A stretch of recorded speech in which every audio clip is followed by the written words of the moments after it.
നമസ്കാരം.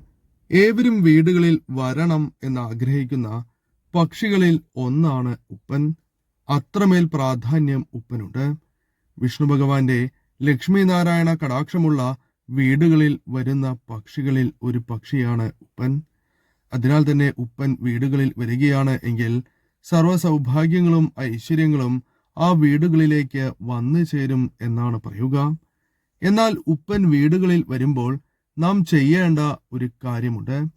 ആ കാര്യം ചെയ്യുകയാണ് എങ്കിൽ തീർച്ചയായും തടസ്സങ്ങൾ കൂടാതെ ഫലങ്ങൾ വന്ന് ചേരുന്നതിന് സഹായകരമായി തീരും എന്നാണ് പറയുക. അതിനായി നാം ചെയ്യേണ്ടത് അന്നേ ദിവസം വൈകുന്നേരം അല്ലെങ്കിൽ രാവിലെ വിളക്ക് തെളിയിച്ച് ഭഗവാന്റെ അതിവിശേഷപ്പെട്ട നാമങ്ങൾ പറയുക. ഓം നമോ ഭഗവതേ വാസുദേവായ എന്ന് പറയുക. അടുത്ത ദിവസമോ അല്ലെങ്കിൽ അന്നേ ദിവസമോ വിഷ്ണു ക്ഷേത്രത്തിൽ ദർശനം നടത്തുക.